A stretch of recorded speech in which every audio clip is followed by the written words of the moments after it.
Un jour historique pour la communauté missionnaire chrétienne internationale de Montréal. Le samedi 25 janvier 2025, l'acquisition officielle de la bâtisse tant attendue s'est faite dans les nouveaux locaux de l'église au travers des prières des dirigeants des différentes localités du Canada présents sur place. Située à seulement 5 minutes à pied du métro, cette nouvelle acquisition représente une avancée significative pour la communauté missionnaire chrétienne internationale, facilitant ainsi l'accès aux fidèles, notamment aux étudiants. C'est dans une atmosphère empreinte de gratitude et d'enthousiasme que les dirigeants se sont réunis pour célébrer cette étape majeure dans la vie de leur église.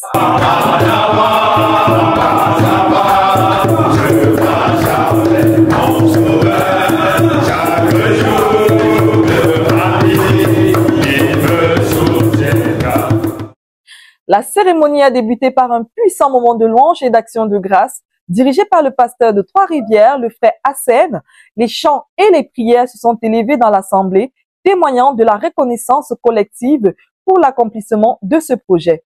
Ce fut une occasion de remercier le Seigneur pour sa fidélité et de lui rendre gloire pour la vision qui se réalise après plusieurs années de prières et d'efforts. Après la louange, un retour sur l'histoire du projet a été présenté, retraçant la manière dont Dieu a conduit l'œuvre depuis 2009. À l'origine, l'objectif était simplement l'achat d'un temple, mais en 2014, une parole prophétique a orienté l'Église vers un projet encore plus grand. Non seulement acquérir un temple, mais également une base missionnaire. Ce rêve a commencé à se concrétiser avec l'acquisition du centre biblique ZTF, également appelé Koumé Canada en 2021. Puis, après des années de prières et de démarches, l'Église a finalement obtenu le temple en 2024, marquant ainsi l'aboutissement de ce parcours de foi. Cette rétrospective a rappelé à tous que ce projet était bien plus qu'un simple achat immobilier, c'était une œuvre divine guidée par la vision et la persévérance.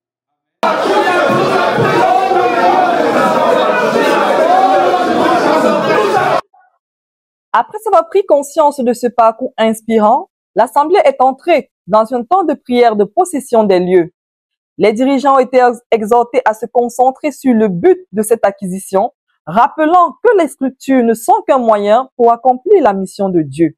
Des déclarations prophétiques ont été faites, affirmant que ces lieux serviront à faire avancer le royaume de Dieu dans tous ses aspects, enseignement, évangélisation, formation et communion fraternelle. Comme tout grand projet spirituel, l'Église a fait face à des oppositions depuis l'acquisition de cette bâtisse. Certaines attaques spirituelles et défis ont été évoqués, rappelant que toute avancée pour Dieu suscite des résistances. Un temps de prière intense a alors été consacré à la protection des dirigeants, des membres de l'Église et de toute la communauté CMCI au Canada. L'Assemblée a prié pour que le Seigneur fortifie et garde son peuple avant, pendant et après le début d'utilisation de ces nouveaux locaux. L'un des points importants abordés lors de cette rencontre fut l'état des travaux à réaliser avant que la bâtisse ne soit pleinement opérationnelle. Des rénovations et aménagements sont nécessaires pour adapter les lieux aux besoins de l'Église. Un moment de prière a donc été dédié pour demander à Dieu de pourvoir aux finances nécessaires ainsi qu'aux techniciens et experts qualifiés qui prendront part aux travaux. Les fidèles ont exprimé leur foi à la provision divine pour que tout soit prêt dans les semaines ou mois à venir. Après les prières, les participants ont eu l'occasion de découvrir la bâtisse dans son ensemble à travers une visite guidée. Chaque espace a été exploré, notamment le presbytère, la chapelle et le terrain, permettant à chaque dirigeant d'imaginer comment ces lieux seront utilisés pour la mission de l'Église.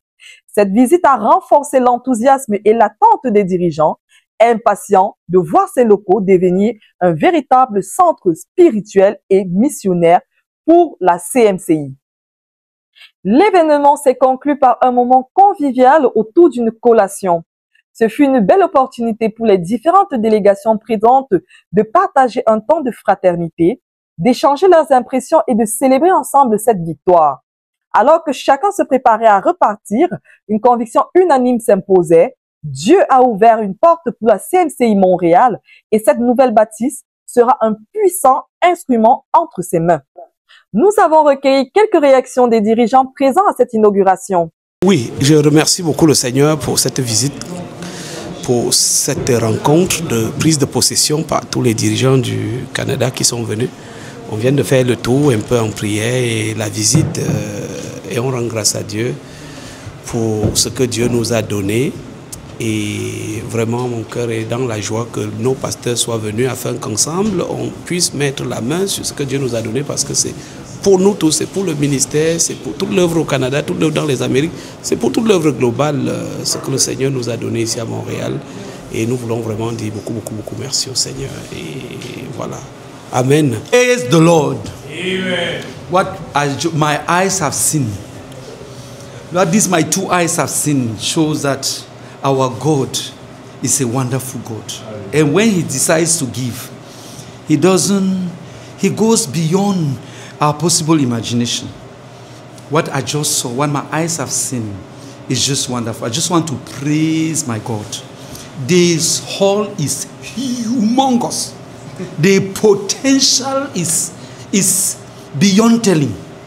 We have a big hall up and down. We have places for meetings. In short, God has just shown us the extent of the work we need to do in order to fill up the place. Nous sommes très contents. Nous sommes venus à Montréal pour voir ce que le Seigneur a fait. Nous sommes venus pour prendre possession sur le plan spirituel de notre temple et de l'église de Montréal. Et nous avons découvert ce que le Seigneur a fait. Et nous sommes émerveillés, nous sommes très contents. Et nous remercions grandement le Seigneur. La grandeur de la salle, le nombre de places, le sous-sol, le présbystère, les zones de bureaux, la position au sein de la ville. Nous sommes juste émerveillés pour ce que ça a coûté, avec la valeur de ce que ça vaut. Nous reconnaissons que c'est l'action du Seigneur et nous disons gloire au Seigneur Jésus-Christ. Gloire à Dieu. Je rends grâce à Dieu pour la présence de tous nos bien-aimés qui sont venus des villes proches de Montréal. Nous rendons grâce à Dieu pour nos bien-aimés qui sont plus éloignés, qui n'ont pas pu être là en présentiel. Nous avons eu un très beau moment.